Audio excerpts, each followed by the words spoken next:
नमस्कार, news and competition के रगड़ चैनल में आपका स्वागत है। देखते हैं उत्तराखंड की 10 महत्वपूर्ण खबरें। जोशीमठ भूतनाथ, जोशीमठ की रिपोर्ट मोदी को देंगे धामी। सुप्रीम कोर्ट पहुंचा जोशीमठ का मामला। उद्यान विभाग में भ्रष्टाचार मामले में सरकार को नोटिस, हाईकोर्ट। जोशीमठ भू आपदा, मुख्यमंत्री पीड़ितों से मिले और मदद का दिया भरोसा। जोशीमठ की तरह नैनीताल के कई हिस्सों में दरारों से खतरा। हल्द्वानी फ्लाईओवर योजना, ट्रैफिक दबाव का 168 घंटे अध्ययन करेंगे विशेषज्ञ। भाजपा मंडल अध्यक्षों की तैनाती के लिए हल्द्वानी से कसरत शुरू। उत्तराखंड के 1.5 लाख बच्चों में खत्म हुआ कोरोना टीके का असर। हल्द्वानी में दिन में बिजली कटौती और शाम को रोस्टिंग की मार। हल्द्वानी, आज गोलयू पूजन से शुरू होगा उत्तरायणी मेले। हल्द्वानी जिले में 22,000 युवा देंगे लेखपाल पटवारी परीक्षा। औली में इंटरनेशनल गेम पर भी संकट मंडराया। अल्मोड़ा और बागेश्वर के जंगलों में सर्दियों में भी आग की लपटें। यूएस नगर में एक दरोगा सस्पेंड और 5 लाइन हाजिर। कोहरे के आगोश में भावर सर्दी से ठिठुरे लोग। साइबर ठगों के लिए कमाऊ साबित हुआ कुमाऊं। मुख्यमंत्री पुष्कर सिंह धामी ने जोशीमठ भू धसाव की रिपोर्ट प्रधानमंत्री नरेंद्र मोदी को देंगे। उन्होंने प्रभावितों के पुनर्वास के लिए पीपलकोटी और गौचर के आसपास जमीन तलाशने के निर्देश दिए। मुख्यमंत्री धामी ने शनिवार को जोशीमठ पहुंचकर मौके का मुआयना किया। शहर के विभिन्न वार्डों में पैदल चलकर उन्होंने मकान की दरारों के साथ ही विभिन्न स्थानों पर जमीनों पर पड़ी दरारों का निरीक्षण किया। दोनों को लोगों को ढांढस भी बधाई। मीडिया से बातचीत में मुख्यमंत्री धामी ने कहा कि जोशीमठ को बचाने के लिए सभी पहलुओं पर गंभीरता से विचार किया जा रहा है। सरकार की पहली प्राथमिकता प्रभावित लोगों को शिफ्ट करना है, फिर इसके बाद दीर्घकालीन योजना पर काम किया जाएगा। विभिन्न केंद्रीय संस्थानों के वैज्ञानिक मौके का सर्वे कर रहे हैं। उनकी रिपोर्ट मिलने के बाद 2-3 दिन के भीतर स्थिति स्पष्ट हो जाएगी। सीएम धामी ने कहा कि प्रधानमंत्री कार्यालय जल शक्ति मंत्रालय भी लगातार जोशीमठ भू धसाव की मॉनिटरिंग कर रहे हैं। वे भी स्वयं प्रधानमंत्री नरेंद्र मोदी को वस्तु स्थिति की रिपोर्ट देंगे। वैसे भी प्रधानमंत्री नरेंद्र मोदी का उत्तराखंड से बेहद लगाव है। उत्तराखंड के हर क्षेत्र से वाकिफ भी है। लगातार उनके मार्गदर्शन और सहयोग से उत्तराखंड में विकास कार्य चल रहे हैं। सीएम धामी ने कहा कि दीर्घकालीन योजना के तहत प्रभावित के पुनर्वास के लिए पीपलकोटी और गौचर के आसपास जमीन चिन्हित की जा रही है। सरकार हर ऐसा कदम उठाएगी जिसमें प्रभावित को राहत दिलाई जा सके। उन्होंने कहा कि तत्काल प्रभाव से जोशीमठ पर निर्माण कार्यों और एनटीपीसी परियोजना के निर्माण कार्यों पर रोक लगा दी गई है। इसके साथ ही औली रोपवे का संचालन भी बंद कर दिया गया है। जोशीमठ भूधसा का मामला सुप्रीम कोर्ट पहुंच गया है। ज्योतिष पीठ के शंकराचार्य अभिमुक्तेश्वर सरस्वती ने शनिवार को अपने अधिवक्ता के माध्यम से सुप्रीम कोर्ट में याचिका दायर की। याचिका में जोशीमठ क्षेत्र की जनता को जान माल की सुरक्षा सुनिश्चित करने की मांग की। याचिका में जोशीमठ भूधसा भूस्खलन, भूमि फटने जैसी घटनाओं से निपटने के लिए उसे राष्ट्रीय आपदा घोषित कर त्वरित और कारगर कदम उठाने के लिए केंद्र और राष्ट्रीय आपदा प्रबंधन प्राधिकरणों को आदेश देने की गुहार लगाई गई। याचिका में कहा गया कि एनटीपीसी और सीमा सड़क संगठन को भी राहत कार्य में मदद करने का आदेश दिया जाए। नैनीताल हाईकोर्ट ने उद्यान विभाग के निदेशक हरविंदर सिंह बाविजा के दायर भ्रष्टाचार के आरोप संबंधी जनहित याचिका पर सुनवाई की। कोर्ट ने इस प्रकरण में राज्य केंद्र सरकार के साथ ही उद्यान सचिव, कृषि सचिव, भारत सरकार और निर्देशक उद्यान को नोटिस जारी कर 4 सप्ताह में जवाब पेश करने के निर्देश दिए हैं। कोर्ट ने पूछा कि इस मामले में जो जांच हुई उस पर क्या कार्रवाई की गई। सुनवाई मुख्य न्यायाधीश न्यायमूर्ति विपिन सांघवी, न्यायमूर्ति मनोज कुमार तिवारी की खंडपीठ में हुई। दीपक करगेती ने दायर जनहित याचिका में कहा कि निर्देशक हरविंदर सिंह बाविजा पर खाद, बीज और पौधों के नाम पर भ्रष्टाचार का आरोप है। सरकार ने 14 सितंबर 2022 को जांच कमेटी गठित की। 15 दिन में रिपोर्ट पेश करने को कहा गया। आज तक रिपोर्ट नहीं आई। जोशीमठ पहुंचे मुख्यमंत्री पुष्कर सिंह धामी सबसे पहले मनोहर बाग पहुंचे, जहां पर उन्होंने खेतों में आ रही दरारों को देखा और माना कि स्थिति गंभीर है, जिसके बाद वे पैदल ही आगे बढ़े। उधर जोशीमठ को भूस्खलन एवं भूस्काव क्षेत्र घोषित करने के साथ ही जिलाधिकारी चमोली की आपदा मद में 11 करोड़ की अतिरिक्त धनराशि उपलब्ध कराई गई। मुख्यमंत्री ने हर संभव सहायता का आश्वासन दिया। लोगों ने बताया कि सामने के भवन के अंदर दरार बढ़ रही है, तो सीएम अपने वरिष्ठ अधिकारियों के साथ मनोहर बाग निवासी गुड्डी देवी कपरवाण के घर के अंदर गए। कमरे में आ रही दरारों को देखकर सीएम ने गुड्डी देवी कपरवाण को आश्वासन देते हुए कहा कि सरकार जोशीमठ के लोगों के साथ है। इस दुख की घड़ी में किसी को अकेला नहीं छोड़ा जाएगा। इसके बाद उन्होंने संजय उनियाल और माधवी सती के दरकते मकान को देखा। इसके बाद सीएम ने होटल माउंट व्यू ए मलारी इन होटल जिनके टॉप भू धसाव के कारण झुककर मिल गए हैं को बाहर से देखा। यहाँ उन्होंने दिगंबर बिष्ट, रघुवीर सिंह कुंवर आदि ने सीएम से कहा कि उनके भवन दरक रहे हैं। गुरुद्वारा व सन्नापा में रह रहे हैं। यहाँ पर लोगों से मिलने के बाद सीएम नपा में रह रहे लोगों से मिले और उन्हें कंबल बांटे। राहत शिविर में उन्हें बबीता पवार ने कहा कि सीएम के आने के बाद उम्मीद जगी है। सीएम ने उन्हें एक कंबल भी दी है। वो कहती है कि सुनने में आ रहा है कि विस्थापन पीपलकोटी या गौचर में हो सकता है, लेकिन वो वहाँ नहीं जाना चाहती। वहाँ क्या करेंगी? जोशीमठ अपना घर है या ठीक जगह विस्थापन हो? जोशीमठ से लौटते सीएम धामी ने कई अहम फैसले किए। पीड़िता की मदद, राहत, बचाव और विकास कार्यों को देखरेख के लिए शासन स्तर पर अपर मुख्य सचिव और स्थानीय स्तर पर आयुक्त गढ़वाल की अध्यक्षता में समन्वय समिति का गठन तत्काल किया जाएगा। सीएम के सचिव आर मीनाक्षी सुंदरम और आयुक्त गढ़वाल सुशील कुमार रविवार से जोशीमठ में कैंप करेंगे। सचिवालय के आपदा प्रबंधन कंट्रोल रूम में समीक्षा करते हुए सीएम ने कहा कि पीड़िता की मदद आपदा मानकों से हटकर भी की जाए। आपदा प्रबंधन के कार्य की स्वीकृति के लिए उच्चाधिकारी गठन के निर्देश भी दिए गए। सीएम ने कहा कि जोशीमठ के संरक्षण को केंद्र और राज्य सरकार के स्तर पर संस्थानों को समन्वय सुनिश्चित किया जाए। जोशीमठ में भूधसाव की घटना के बाद नैनीताल में भी प्राकृतिक हलचल का खतरा बना हुआ है। लगातार दरकती पहाड़ियों ने नैनीताल के लिए खतरा बढ़ा दिया है। शहर में दर्जन में स्थान ऐसे हैं जहां 6 इंच तक चौड़ी दरार पड़ गई। यह प्रक्रिया 2 दशक पहले सामने आ रही थी, लेकिन शासन प्रशासन की ओर से ठोस नीति अब तक नहीं बनाई जा सकी। सिर्फ लिबापोती तक ही प्रशासन सीमित रह गया। ऐसे में इस बात को नकारा नहीं जा सकता कि जोशीमठ की तरह नैनीताल में खतरे में है। नैनीताल में 80 के दशक से भूस्खलन, भूधसाव व भू कटाव की घटनाएं सामने आ रही है। नैनीताल की बुनियाद की जाने वाली बलिया नाला में भारी भूस्खलन हुआ, जिसके बाद क्षेत्र में भूधसाव से अब तक करीब 100 मीटर से अधिक का क्षेत्रफल पूरी तरह से समाप्त हो गया है। पिछले 2 दशकों में भूधसाव की घटना लगातार सामने आई है। नगर की माल रोड के साथ ही भवाली मार्ग व स्टैनली क्षेत्र में कई स्थानों में 20 मीटर तक लंबी दरारें उभर आई है, जो कि 6 इंच से 1 फीट तक चौड़ी हो गई। इस संबंध में प्रशासन की ओर से निरीक्षण के बाद कार्य योजना बनाई गई है। इस पर आईआईटी दिल्ली, आईआईटी रुड़की समेत वाडिया इंस्टीट्यूट की ओर से सर्वे भी कराया गया। भू वैज्ञानिकों ने नैनीताल में दर्जन में स्पॉट ऐसे चिन्हित किए हैं जहां लगातार जमीन घस रही है। उन्होंने संबंधित स्थानों पर निर्माण कार्य रोकने की सलाह दी। साथ ही ट्रीटमेंट को लेकर भी कार्य योजना तैयार की है, लेकिन सरकार के अनदेखी के चलते अब तक कहीं भी उपचार का काम नहीं किया जा सका। बलिया नाला आज भी वही स्थिति में है, जबकि नैनीताल की नींव गए जाने वाले बलिया नाला के ट्रीटमेंट में करोड़ों रुपये खर्च किए गए। अब स्थिति यह है कि भविष्य में संवेदनशील माने जाने वाला शहर नैनीताल भी जोशीमठ की तरह भूधसाव की चपेट में न आ जाए। इसके लिए शासन प्रशासन स्तर पर ठोस नीति निर्धारित करने की आवश्यकता है। नैनीताल और कालाढूंगी रोड पर प्रस्तावित फ्लाईओवर योजना की फिजिबिलिटी सर्वे को लेकर एग्रीमेंट की प्रक्रिया पूरी होगी। पहले चरण में विशेषज्ञ हल्द्वानी और ट्रैफिक के दबाव का अध्ययन करेंगे। इसके लिए कैमरों की मदद से 7 दिन तक 24 घंटे शहर की मुख्य सड़कों पर रहने वाले यातायात के दबाव को रिकॉर्ड किया जाएगा। तकरीबन 168 घंटे के रिकॉर्ड का फिजिबिलिटी विशेषज्ञ अध्ययन करेंगे। इसमें मुख्य सड़कों पर आने वाले ट्रैफिक वाहन के गुजरने की स्थिति आदि बिंदुओं पर को जांचा जाएगा। विभागीय अधिकारियों के अनुसार फ्लाईओवर का निर्माण मुखाने से कालू सिद्ध चौराहा मंगल पड़ाव से तिकोनिया तक प्रस्तावित है।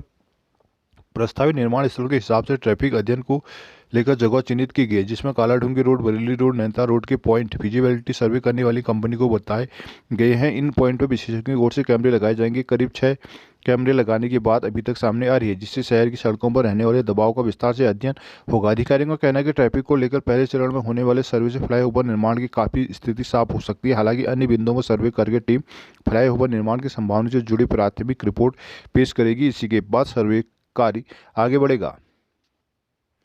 प्रदेश में भाजपा संगठन के 274 मंडल अध्यक्षों की तैनाती के लिए हल्द्वानी में कसरत शुरू होगी। भाजपा प्रदेश अध्यक्ष महेंद्र भट्ट और प्रदेश महामंत्री संगठन अजय कुमार प्रधान, प्रदेश महामंत्री राजेंद्र सिंह बिष्ट ने पार्टी कार्यालय में कुमाऊं मंडल के 8 सांगठनिक जिलों के जिलाध्यक्षों, जिला प्रभारियों, विधानसभा क्षेत्र पर्यवेक्षकों के साथ जिलेवार बैठक की, जिसमें प्रत्येक मंडल से पैनल में आए 3-3 नामों पर मंथन हुआ। भाजपा के कुमाऊं संभाग कार्यालय में शनिवार को प्रदेश अध्यक्ष महेंद्र भट्ट ने मंडल अध्यक्षों के चयन के लिए जिलेवार पदाधिकारियों के साथ जिलेवार चर्चा की।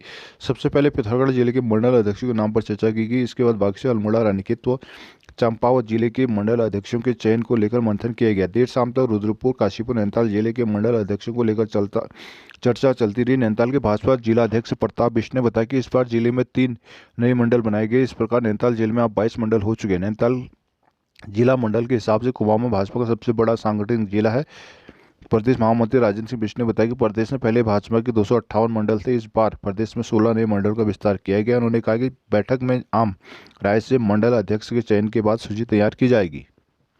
राज्य में करीब 1.5 लाख बच्चों में कोरोना के टीके का असर खत्म हो चुका है। इन बच्चों को समय पर कोरोना का दूसरा टीका नहीं लगाया जा सका, इसकी वजह से असर खत्म हो चुका है। कोरोना से बचाव को लेकर सरकार ने 18 साल से अधिक उम्र के लोगों को देश भर में निःशुल्क वैक्सीन लगाई, जिसके बाद मार्च में 12-14 साल के बच्चों को कोरोना से बचाने के वैक्सीन की घोषणा की गई थी। गाइडलाइन में कहा गया कि बायोलॉजिकल ई की वैक्सीन कार्बोवैक्स की 2 खुराक 12 से 14 साल के बच्चों को 28 दिन के अंतर्गत दी जाएगी। उन्होंने वैक्सीन के साथ 20-28 दिन का गैप रहेगा, तभी ये वैक्सीन पूरी तरह से बच्चों के अंदर कोरोना से लड़ने के लिए रोग प्रतिरोधक क्षमता पैदा करेगी। उत्तराखंड हेल्थ बुलेटिन की माने तो 28 दिन गुजर जाने के बाद करीब 86,325 बच्चों को कोरोना की दूसरी डोज नहीं लगी सकी। वहीं 15 से 17 साल के किशोरों को कोवैक्सीन लगाई गई, जिसमें 2 खुराक 28 दिनों के अंतराल में दी जानी थी। लेकिन राज्य में करीब 65,000 किशोर ऐसे हैं जिन्होंने 28 दिन गुजर जाने के बाद दूसरी डोज नहीं ली। इसके बाद से करीब 1.5 लाख बच्चों में कोरोना के टीके का असर खत्म हो गया है। विशेषज्ञों का कहना है कि कोरोना की वैक्सीन जिस व्यक्ति को लगती है वो उसके शरीर में कोरोना वायरस के प्रति प्रतिरोधक क्षमता पैदा करता है। नियमित अंतराल पर लगना जरूरी है। जिला प्रतिरक्षण अधिकारी डॉक्टर अजय शर्मा कहते हैं कि निर्धारित समय में वैक्सीन लगनी चाहिए। प्रचंड शीतलहर के चलते हल्द्वानी में सुबह और शाम के समय कोहरे के साथ ठिठुरन भरी ठंड पड़ रही है। सर्दी के कहर से राहत के लिए आम लोग बिजली उपकरणों की मदद ले रहे हैं, लेकिन अघोषित बिजली की कटौती के चलते इन उपकरणों का लाभ भी नहीं मिल पा रहा है। उन्हें दिक्कतों का सामना करना पड़ रहा है। वहीं अचानक बिजली की मांग बढ़ने और कम आपूर्ति के चलते ऊर्जा निगम ने रोस्टिंग शुरू कर दिया, जिसमें और दिक्कतें बढ़ी है। ऊर्जा निगम के मुताबिक हल्द्वानी शहर और ग्रामीण डिवीजन में सामान्य परिस्थितियों में रोजाना बिजली की मांग करीब 16-13 लाख यूनिट तक रहती है, लेकिन सर्दी में खपत इजाफा हो जाता है। जनवरी के शुरुआती दिनों में दैनिक खपत बढ़कर 15 लाख यूनिट तक हो गई है, लेकिन इस बीच ठंड में इजाफा होने के बाद बिजली की मांग 18 लाख यूनिट तक पहुंचने का अनुमान है। अब मांग के अनुसार बिजली आपूर्ति न होने की दलील देते हुए ऊर्जा निगम रोस्टिंग कर रहा है। उधर शनिवार को शाम करीब 4:10 पर पूरे हल्द्वानी में रोशनी करते हुए बिजली सप्लाई ठप कर दी गई।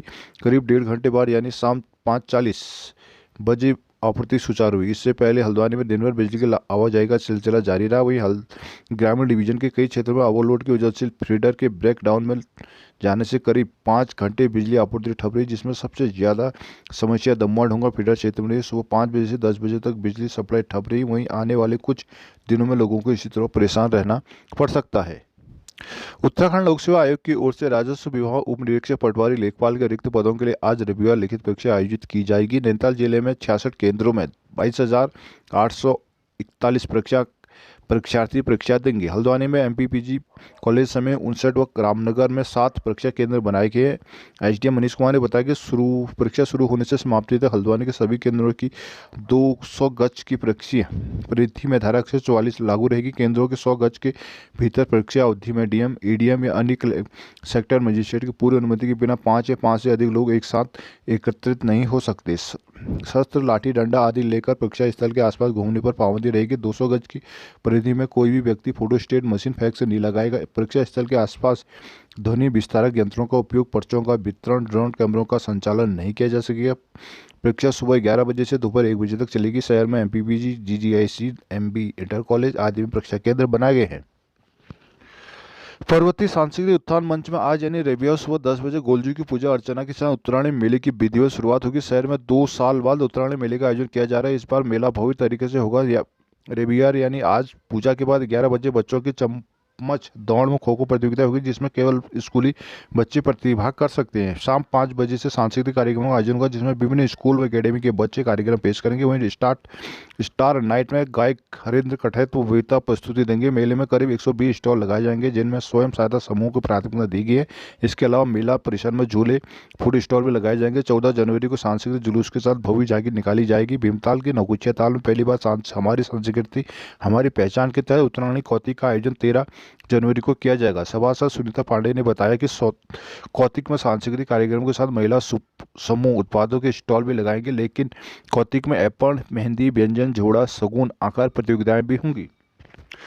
जोशीमठ में हो रहे भूदशा की वजह से फरवरी में ओली में प्रस्तावित नेशनल इंटरनेशनल स्कीइंग गेम संकट में पड़ गए। हालात नहीं सुधरे, पर्यटन विभाग और स्कीइंग फेडरेशन को यह आयोजन स्थगित करने पड़ सकते हैं। विदित है कि ओली में इस साल 2 से 7 फरवरी तक नेशनल स्कीइंग गेम प्रस्तावित है, जबकि 7 से 9 फरवरी तक इंटरनेशनल स्कीइंग गेम होने हैं। पर्यटन विभाग खेलों के आयोजन की तैयारी में जुटा हुआ है, लेकिन जोशीमठ में शुरू हुई भूदशा की वजह से यह आयोजन खटाई में पड़ने की नौबत आ रही है। इसकी मुख्य वजह यह है कि जोशीमठ में बड़े स्तर पर हो रहे भूस्खलन की वजह से ओली रोपवे का संचालन बंद हो गया, जबकि भूस्खलन का खतरा भी लगातार बढ़ रहा है।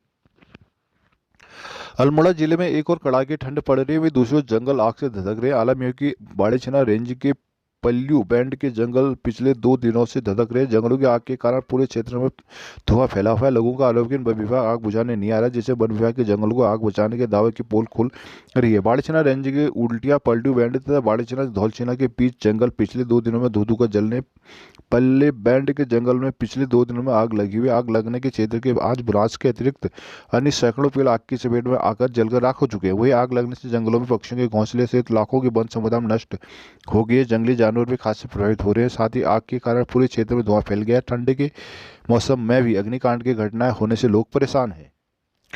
Rudrapur IG Kumaon range doctor Nilesh Anand Bharne ने पंतनगर रुद्रपुर पुलिस सर्किल का आदेश कक्ष OR के दौरान ड्यूटी में लापरवाही बरतने के खिलाफ सख्त रुख अपनाया। उन्होंने अवैध शराब की बिक्री में कार्रवाई न करने, बेचनाओं में लापरवाही और निरोधात्मक कार्रवाई को लेकर सुस्ती पर पुलिस कर्मियों पर कार्रवाई की। इस दौरान उन्होंने एक दरोगा को निलंबित कर 5 दरोगाओं को लाइन हाजिर कर दिया। कुमाऊं आईजी भरणे ने कहा कि शनिवार को OR के दौरान किरतपुर ढाल पर ठेलों में अवैध शराब की बिक्री होने और महिलाओं से छेड़छाड़ की घटनाओं में कार्रवाई नहीं करने पर उप निरीक्षक मनोज कुमार को निलंबित कर दिए गए। वहीं उप निरीक्षक ललित चौधरी, रामपुरा चौकी प्रभारी MB राम आर्या, SI मुकेश रावत, विकास रावत, अनुराग सिंह को अभियोग की विवेचना में लापरवाही बरतने लंबित विवेचना को लेकर लाइन हाजिर किया गया है। वहीं 9 मामले में प्रारंभिक जांच के निर्देश दिए गए हैं। उधर उप निरीक्षक दिनेश परिहार को अपने कार्य क्षेत्र में अप्रशंसनीय करने पर 1500 रुपये का पुरस्कार भी दिया गया है।